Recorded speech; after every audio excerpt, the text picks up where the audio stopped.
하나님을 경험하는 삶 세 번째 말씀, 경건의 시간이라는 제목을 가지고 말씀을 나누겠습니다. 요즘 사람들이 가장 많이 하는 말이 뭘까요?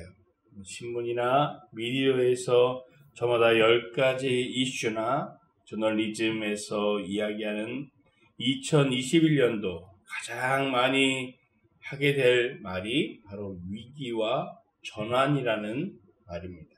매체에서는 2020년도 이 코로나 이 팬데믹 유행이 2021년도로 이어져서 이런 위기란 단어를 사회 곳곳에서 사용하게 될 것이다 라고 전망을 하고 있습니다.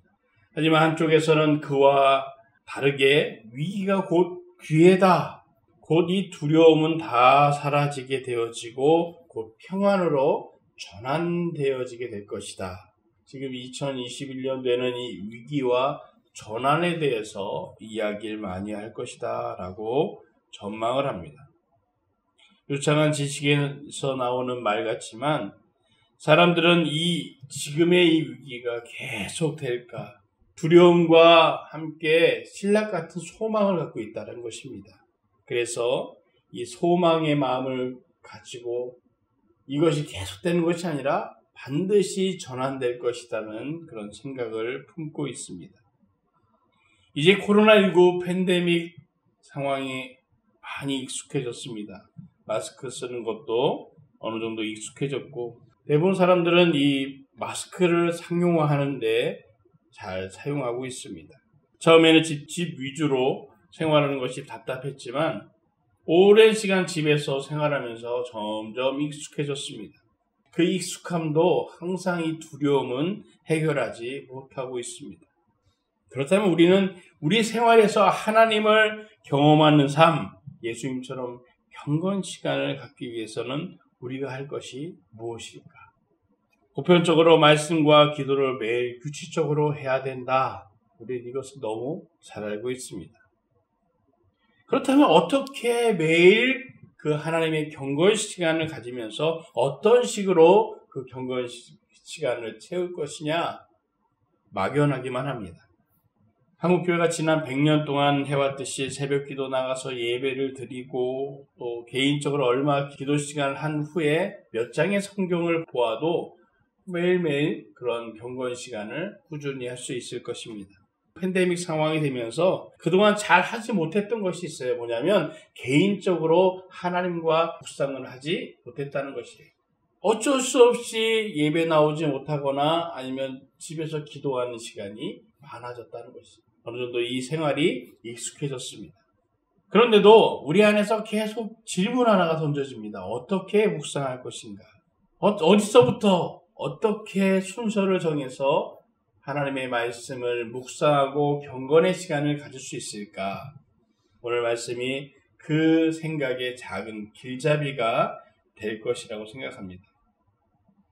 묵상할 때는 주로 4가지 방법으로 할 수 있습니다. 첫 번째는 내용에 대해서 관찰을 한다는 것이에요. 본문의 말씀을 그야말로 내용을 요약해서 관찰하는 것입니다. 어떤 사건이 시작되었고 본문의 요지가 무엇인지 그러기 위해서 우리가 여러 번을 읽는 것도 한 방법입니다. 여러 번 읽게 되면 내용을 충분히 이해하고 관찰할 수가 있습니다. 그러면서 여러 번 읽으면서 그 안에서 우리 안에 담겨지는 단어도 생길 것이고 어떤 의미도 세밀하게 찾아볼 수가 있을 것입니다. 그 다음에 두 번째는 연구와 묵상이라는 거예요. 왠지 어려운 단어 같지만 이해가 되지 않는 말씀이나 조금 더 세밀하게 찾아보면 조금 더 이해할 수 있다는 거예요. 읽는 것으로는 우리 마음에 그렇구나 라고 다가오지만 좀 더 이 단어가 주는 이 문맥이 주는 의미가 뭘까 라고 생각하는 것이에요. 주로 이 3가지의 이 관찰 내용을 정리해서 우리가 묵상해 볼 수가 있습니다. 첫 번째는 왜 그런 생각을 가지게 되었는지. 본문을 읽다 보니까 내 마음속에 어떤 마음이 든다는 거예요. 이것은 나에게 이런 메시지를 주는가. 그런데 그것이 왜 내가 그런 생각을 하게 되었지? 라고 생각해 보는 거예요. 두 번째는 왜 그런 일이 일어났지? 지금 본문을 읽어보면 어떤 사건이 일어나거나 어떤 예수님의 말씀이나 하나님의 말씀, 또 사람들의 생각들이 나타나는 거예요. 이것이 왜 이렇게 되었는가 생각해 보는 것입니다. 그 다음으로 마지막으로는 그래서 이 말씀이 우리를 어떻게 살아가라고 교훈하고 있는가, 어떤 방향으로 이끌고 있는가, 이것을 정리해 보는 것이에요. 그 다음에 세 번째로 우리가 할 수 있는 것은 무엇이냐면, 그렇다면 느낌에 대한 생각을 정리해 보는 것입니다. 사람들의 행동, 생각, 이런 모습이 혹시 나한테 있지 않은가? 아니, 이런 잘못된 모습이 혹시 내 삶 가운데 나타나고 있지 않은가? 이것을 반성하거나 자신의 모습을 깊이 생각하는 단계를 가져보는 것입니다. 네 번째는 결단과 적용입니다.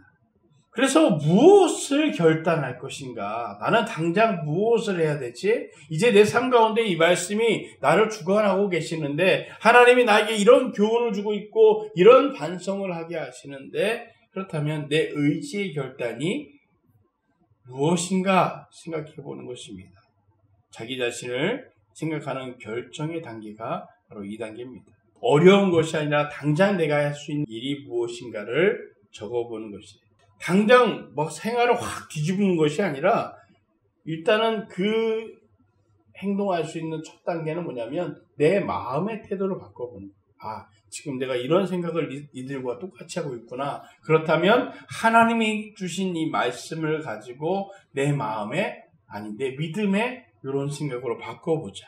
당장 나는 하나님의 사람이 돼야 되겠어! 라는 것은요, 사실은 결단을 하지만 우리는 실천을 하지 못하게 됩니다. 그런 사람이 되어야겠다라는 이 마음의 태도 변화만 시작되어도 그 태도 변화가 점점점 내 삶의 행동으로 바뀌게 되는 것입니다. 이런 경건 시간을 매일 빼먹지 않고 꾸준하게 될 때 어느 순간 우리는 하나님과의 영적인 교제의 깊은 단계까지도 들어갈 수 있게 되는 것입니다. 오늘 본문의 말씀에 시편 1편에서 2절의 이 말씀을 한번 우리가 자세히 보면, 복 있는 사람은 위기를 기회로 바꾸는 사람이다. 이렇게 정리할 수 있습니다. 지금 우리 시대에 보면 그런 사람은 어떤 사람이라고 말씀은 전합니까? 이렇게 이야기합니다. 세 가지를 하지 않는 사람은 바로 위기를 소망으로 바꿀 수 있는 사람이다. 그렇다면 우리가 하지 말아야 될 세 가지의 자리를 이야기하는데, 첫 번째는 뭐라고 얘기합니까? 악한 사람들의 꾀를 따라가지 않는다. 악한 사람의 꾀를 굳이 따라갈 필요가 있는가? 우리 이런 생각을, 뭐 굳이 이런 말씀을 할까? 뭐 다 이렇게 지키는 거 아닌가? 이런 생각을 할 수 있습니다. 왜 악한 사람의 꾀를 일부러 사람들이 따라가겠습니까? 근데 여기서 이야기하는 악한 사람은 정말 악한 사람이라고 얘기하는 것이 아니에요. 우리가 기본적으로 판단할 때 저 사람은 정말 악한 사람이야, 거기를 따라가는 사람은 쉽게 없습니다. 이것은 무엇이냐면, 하나님의 뜻이 선하면 하나님의 말씀을 따라가지 않는 것은 악한 사람의 생각이라는 거예요. 바꿔 말하면 우리가 하나님의 말씀에 가야 되는데 하나님과 정반대, 아니 전혀 믿음 없는 삶으로 지혜로 주는 것을 따라가는 것이 바로 악한 사람들의 꾀를 따라가는 것이다. 사람들은 어떤 세상의 지식이나 방법이나 뭐 부자가 되는 방법, 아이가 공부 잘하는 방법, 여러 가지 이야기를 막 쏟아놓으니까, 야, 저거 새로운 지혜구나. 아, 내가 하나님 앞에 기도하는 것보다 저렇게 따라가는 것이 세상을 잘 살아갈 수 있는 방법이구나 라고 해서 잘 따라갑니다. 그 사람들이 이야기하는 것은 진정한 노하우가 아니에요. 이미 자기들은 다 해보고 안 되는 노하우, 그것들을 이야기하는 것이에요. 그러면서 그들에게 이야기를 합니다. 왜 안 됩니까? 라고 질문하면 이렇게 이야기하는 것이에요. 거기에는 비밀이 있습니다. 그러면서 또 다른 그 악함에 따라오는 거예요.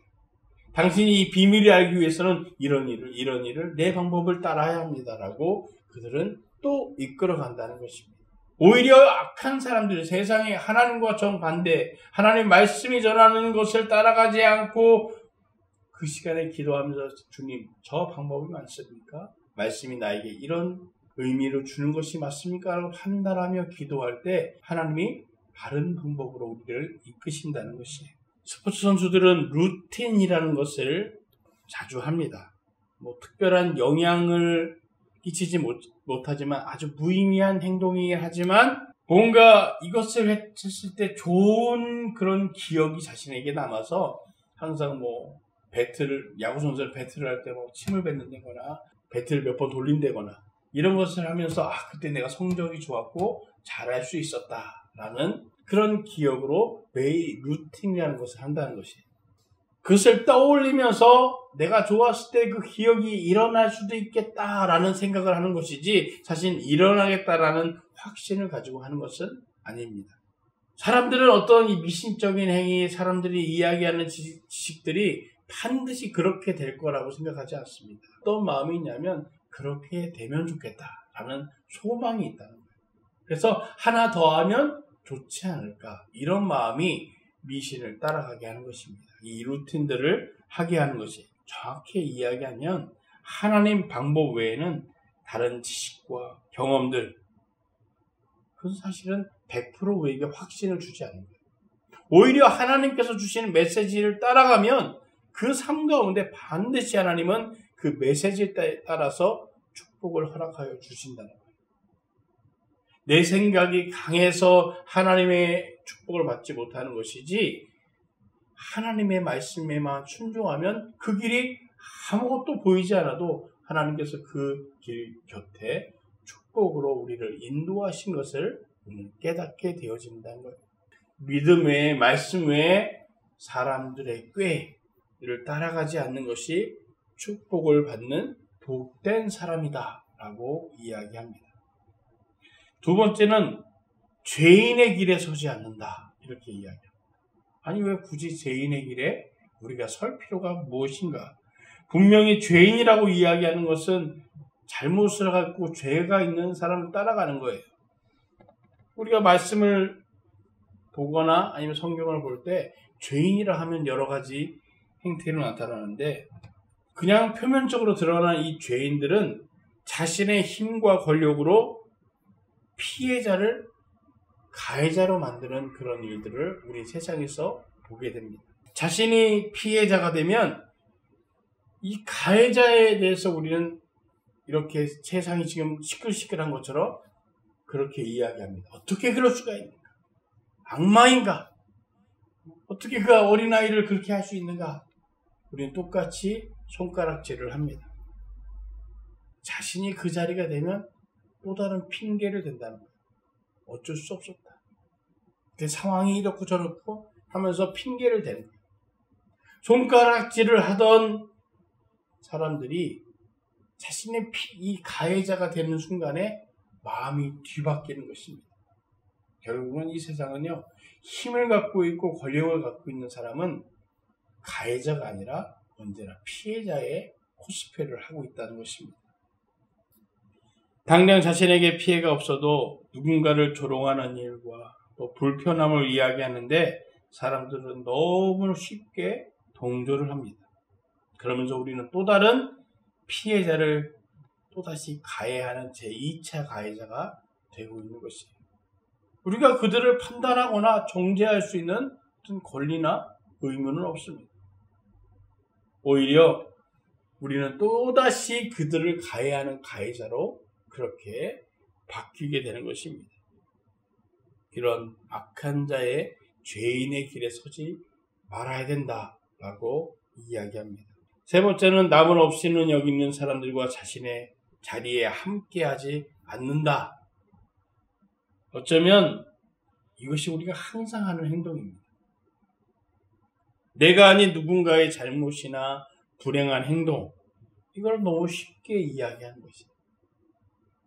누가 어떤 잘못을 했을 때 아니면 어떤 행동을 했을 때 그렇다 저렇다 하면서 우리는 수다를 쉽게 떱니다. 그래서 저랬구나. 저래서 그랬구나. 잘 알지도 못하는 사람들을 우리는 업신여기거나 그 사람들을 내 마음에 갖고 있는 분노를 쉽게 쏟아냅니다. 우리 한국에서 쉽게 사라지지 않는 이 모임의 문화가 있어요. 근데 그 모임의 문화 자세히 보면 대부분의 그 모임의 문화에서 긍정적이거나 아니면 사람들을 칭찬하는 말은 잘 안 합니다. 그 모임에 들어가지 않는 사람들, 자기는 한 번도 보지 않은 사람들을 다 끄집어내서 그 사람들을 모욕하거나 업신여기는 말을 많이 하는 거예요. 어떤 사람들이 어떤 모임이 왜 이렇게 한국 사람들은 오랫동안 모임이 지속될까 이런 얘기를 할 때 어떤 한 부분의 연구자는 이렇게 얘기해요. 혹시 내가 그렇게 욕을 했는데 내가 그 모임에서 빠져나오게 되면 그 사람들이 또 내 욕을 하지 않을까. 이런 두려움 때문에 그 모임에 안 갈 수가 없다는 거예요. 내가 하지도 않은 이야기를 내가 했던 것처럼 그 사람들이 내가 빠져나왔을 때 또 다른 그런 이야기를 하지 않을까. 이런 두려움 때문에 언제나 그 모임에 최선을 다해서 참석한다는 것입니다. 우리는 사람들을 남을 없이는 여기거나 사람들을 조롱하는 것을 멈춰야 된다는 거예요. 그래서 우리 이 시편 1편에 주는 이 세 가지 이것만 멈춰도 우리는 축복 가운데 있을 수 있는 거예요. 이런 분노와 내 안에서 갖고 있는 이런 죄인을 따라가는 사람을 없이는 여기는 죄의식 없이 행하는 이 모든 것을 멈추기만 해도 우리는 성령 안에서 하나님의 말씀 안에서 나를 이끌고 계심을 깨닫게 된다는 것입니다. 그리고 그 순간부터 하나님의 축복이 시작되어진다는 거예요. 시편에서 주는 복 있는 사람은 세상적인 행동에서 즐거움 찾기보다 항상 하나님의 말씀을 깊이 묵상하는 시간을 보내는 사람이 바로 복된 사람이다라고 정리하고 있습니다. 그런 하나님과 동행하는 생활은 어떤 삶 가운데서 위기를 만들지 않고 위기 상황에서도 소망의 상황으로 바꾸는 그런 기적의 사람이 되어진다는 거예요. 그래서 오늘 본문의 두 번째 말씀 119편 105절에 그 복 있는 사람들은 어떤 사람들이냐, 그 실체냐, 그들의 삶이 어떠냐 이렇게 전하고 있습니다. 주의 말씀은 내 발의 등불이요 내 길의 빛이십니다. 이렇게 하나님과 날마다 경건 생활하는 사람, 그 말씀을 따라가는 사람이 바로 복된 사람이다라고 증거합니다. 우리는 인생에서 수없이 걸려 넘어지는 실수와 함정을 잘 볼 수 없어서 때로는 저 실수를 내가 왜 했을까라는 생각을 하게 됩니다. 후회를 하게 되는 것이죠. 그런데 오늘 말씀이 우리 발에 등불이 되게 하셔서 어떤 위기 상황들을 이것이 잘못된 길이구나, 잘못된 판단이구나 이것을 깨닫게 해주신다는 것입니다. 분별하고 따라가는 사람들이 바로 복된 사람이다라고 증거하는 거예요. 우리가 지난주에 묵상해보려 했던 이사야서 6장 1절에서 13절의 말씀을 보면 오늘 2021년도 살아가는 사람들에게 위기의 상황에 대해서 이렇게 대처해라 라는 어떤 메시지를 주고 있습니다. 내가 말했다. 내게 재앙이 있겠구나. 내가 죽게 됐구나. 나는 입술이 더러운 사람인데 입술이 더러운 사람들 사이에서 내가 살고 있는데 내 눈에 왕이신 만군의 여호와를 보았으니 그러자 스랍들 가운데 하나가 제단에서 불집게로 집어온 불 붙는 숯을 손에 들고 내게 날아와서 그것을 내 입에 대게 말했다. 보아라, 이것이 내 입술에 닿았으니 내 죄는 사라졌고 내 허물은 덮어졌다. 그리고 내 주께서 말씀하신 음성을 들었다. 그분이 말씀하셨다. 내가 누구를 보낼까? 누가 우리를 위해 갈까? 그래서 내가 말했다. 제가 여기에 있습니다. 저를 보내주십시오. 그분이 말씀하셨다. 너는 가서 이 백성들을 말하여라. 듣기는 들어도 너희는 깨닫지 못할 것이다. 보기는 보아도 너희는 알지 못할 것이다. 코로나19 팬데믹 상황에서 믿는 사람들은 이 위기에 대해서 이렇게 이야기합니다. 하나님의 심판이 다가오고 있구나. 말세가 되었구나. 믿는 자들도 너무 하나님을 두려워하고 있습니다. 우리는 예배를 드리지 못하게 될 것이다. 교회는 무너지게 될 것이다. 정부는 종교 탄압을 시작할 것이다. 사람들은 믿는 사람들을 붙여서 오늘 이사야 이 말씀처럼 재앙이 왔다. 하나님의 심판이 오고 있다. 라고 이야기를 합니다. 오늘 5절에 재앙이 있구나. 내가 죽게 되었구나. 오늘 시편 1편의 말씀이 우리에게 뭐라고 전하고 있습니까? 악한 사람들의 꾀를 따라가지 않고 죄인들의 길에 서지 않으며 남을 업신여기는 사람들과 자리하지 하지 말아야 된다. 이 말하는 사람들이 하나님 앞에 회개할 때 하나님의 심판이 있고 있던 스랍 하나님의 사람들이 날아와서 6절을 이렇게 이야기합니다. 이것을 입에 댄다. 보아라, 내 입술이 닿았으니 내 죄가 사라졌고 내 허물이 덮어졌다. 우리는 하나님 말씀 앞에 있어야 된다는 것이죠. 이사야의 말씀을 우리에게 전하는 것이 그럼 재앙이 다가왔다고 생각하면 우리는 무엇을 바라봐야 되느냐? 이 재앙과 심판을 바라보는 것이 아니라 하나님을 바라봐야 된다고 우리에게 경고의 메시지를 주고 있습니다. 그런데 너희들은 왜 세상의 권력과 너희의 힘과 내 가지고 있는 것을 바라보고 있느냐라고 혼면하는 것입니다. 우리가 하나님의 말씀을 즐거워하고 경건의 시간을 가질 때 우리는 죄를 깨닫게 되는 것입니다. 그리고 우리는 이런 고백을 하게 되는 것입니다. 어떤 고백을 합니까? 내가 누구를 보낼까? 누가 우리를 위해 갈까? 라고 고백할 때 하나님의 말씀을 깨닫는 순간에 내가 여기 있습니다. 저를 보내주십시오. 사명을 품게 되는 것입니다. 하나님의 사명을 찾을 때 그 사명에 응답할 때 2021년도의 위기의 연속이라고 말하는 그 가운데 우리는 또 다른 하나님의 사명자로 쓰임받게 되어진다는 것입니다. 그런데 9절에 이렇게 이야기합니다. 우리가 전해야 될 것은 무엇이냐면 듣기는 들어도 너희는 깨닫지 못할 것이다. 보기는 보아도 너희는 알지 못할 것이다. 왜 이 위기의 상황이 계속되느냐? 왜 코로나 팬데믹 상황이 끝나지 않느냐? 더 어려운 위기가 계속되느냐?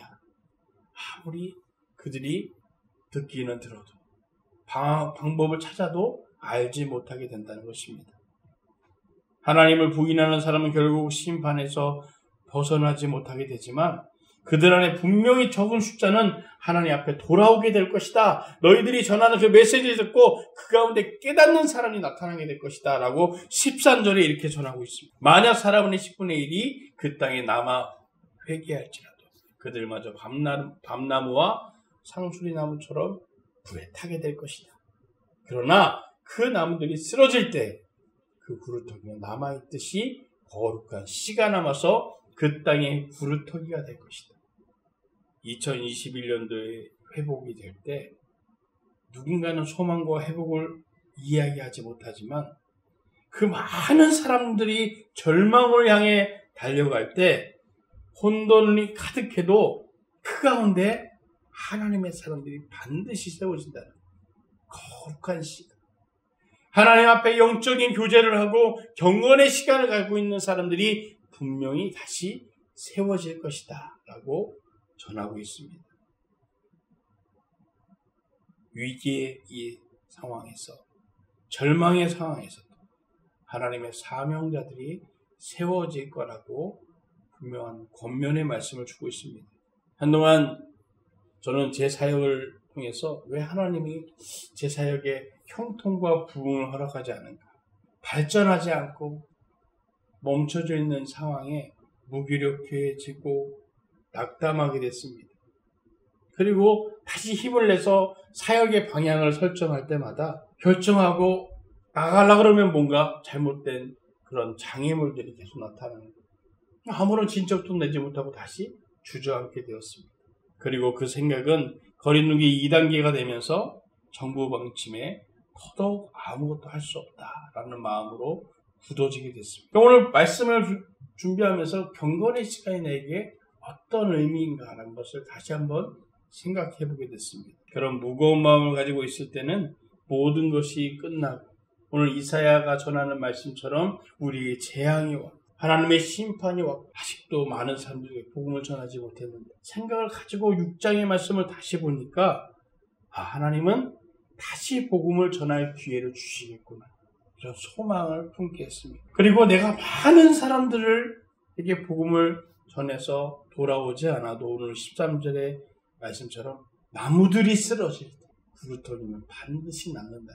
그 구루터기가 거룩한 씨가 되어서 이 땅에 전파되게 되어질 것이다 라고 메시지를 주고 있는 거예요. 많은 교회들이 무너져 내려갈 때 하나님은 또다시 이 세상에 소망으로 교회를 세우실 것입니다. 2021년도는 내 열심이 아닌 하나님의 부르심에 따라 이사야서 6장 8절에 전하는 말씀처럼 내가 누구를 보낼까? 누가 우리를 위해서 갈까?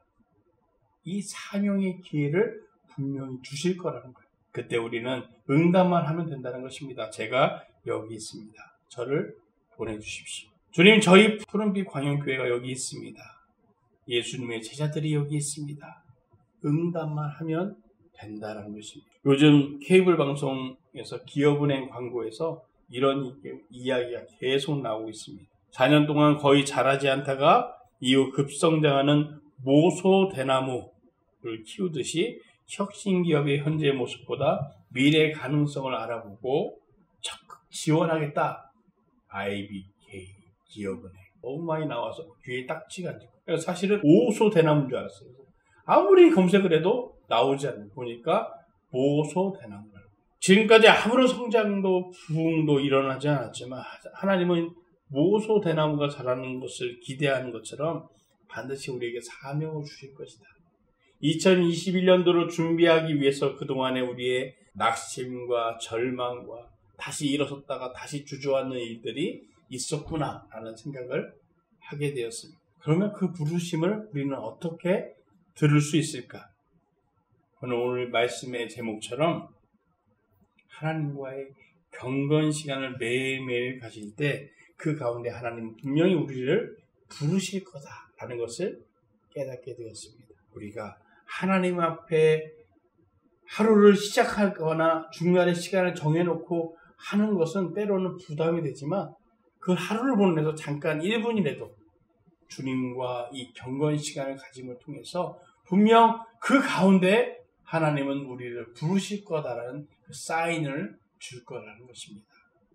오늘 2021년도를 준비하는 우리 사역에 그동안 내가 무엇을 할까, 어떻게 할까, 어디로 빠져나갈까라고 생각했다면 이런 세상의 지식이나 세상의 방법을 따라갔다면 이제는 하나님의 부르심에 응답할 수 있는 준비가 되어지는 그 경건의 교제를 통해서 영적인 교제를 하는 저와 여러분 되시기를 주의 이름으로 축원합니다.